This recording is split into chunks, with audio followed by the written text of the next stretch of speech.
वक्फ संशोधन विधेयक राज्यसभा से भी पास हो गया है। बिल के पक्ष में 128 वोट पड़े, जबकि विरोध में 95 वोट पड़े। बिल के समर्थन को लेकर विपक्षी पार्टियां कह रही हैं कि जेडीयू और टीडीपी जैसे दल वास्तव में इस संविधान विरोधी साजिश में शामिल हैं। उन्होंने अल्पसंख्यकों के अधिकारों पर हमले में बीजेपी के साथ सहयोग किया है। खैर, राजनीति है तो बयानबाजी और एक दूसरे पर हमले करना आम बात है, लेकिन सवाल है कि अब बिहार में चुनाव है तो इस बीच नीतीश कुमार की पार्टी ने ऐसा कदम क्यों उठा लिया? क्या जेडीयू को मुसलमानों की जरूरत नहीं है?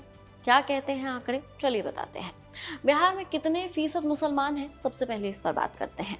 बिहार में जातिगत राजनीति होती है, इसके बिना सारा समीकरण फेल है। जिस वक्फ संशोधन बिल का मुस्लिम समाज विरोध कर रहा है, उसकी जनसंख्या बिहार में 18% है। इसमें पसमानदा मुसलमानों की संख्या 73% है। कहा तो ये जा रहा है कि इस वक्फ संशोधन से पसमानदा मुसलमानों को फायदा होगा।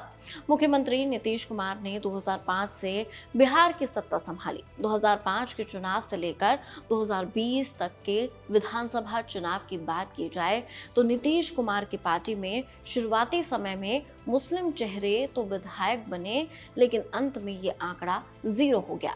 यानी 2020 में जेडीयू से कोई मुस्लिम विधायक नहीं बना। ये आंकड़े बहुत कुछ कहते हैं। खैर, सवाल तो उठेंगे ही, आखिर नीतीश कुमार ने क्यों वक्फ का समर्थन किया? एक नजर में चुनावी वर्ष और जेडीयू के विधायकों की संख्या देखिए। विधानसभा चुनाव 2005 जेडीयू से 4 मुस्लिम विधायक, विधानसभा चुनाव 2010 जेडीयू से 7 मुस्लिम विधायक, विधानसभा चुनाव 2015 जेडीयू से 5 मुस्लिम विधायक, विधानसभा चुनाव 2020 जेडीयू से एक भी मुस्लिम विधायक नहीं। लल्लन सिंह ने कहा था मुसलमान नीतीश को वोट नहीं देते। पिछले साल जेडीयू के वरिष्ठ नेता और वर्तमान में केंद्रीय मंत्री लल्लन सिंह ने बात कही थी। एक कार्यक्रम में सीधा मंच से ये स्वीकार किया था कि मुसलमान अब नीतीश कुमार को वोट नहीं देते हैं। उन्होंने सार्वजनिक तौर पर ये बयान तो दिया, लेकिन विवाद बढ़ता देख उन्होंने इस पर सफाई दी और कहा कि उनके बयान को गलत तरीके से पेश किया गया है। खैर, जेडीयू ने वक्फ बिल का समर्थन किया और 2 नेताओं ने बीते गुरुवार को इस्तीफा दे दिया। मोहम्मद कासिम अंसारी और मोहम्मद शहनवाज मलिक ने पार्टी छोड़ दी है। दूसरी ओर जेडीयू के राष्ट्रीय महासचिव गुलाम रसूल मलियावी भी भड़के। वक्फ पर जेडीयू के स्टैंड को लेकर पार्टी के अल्पसंख्यक विभाग के प्रदेश महासचिव मोहम्मद तबरेज सिद्दीकी अली ने भी इस्तीफा नीतीश कुमार को भेज दिया है। उन्होंने बहुत जल्द मीटिंग बुलाने की बात कही है। जेडीयू के एमएलसी गुलाम गौस भी नाराज हैं।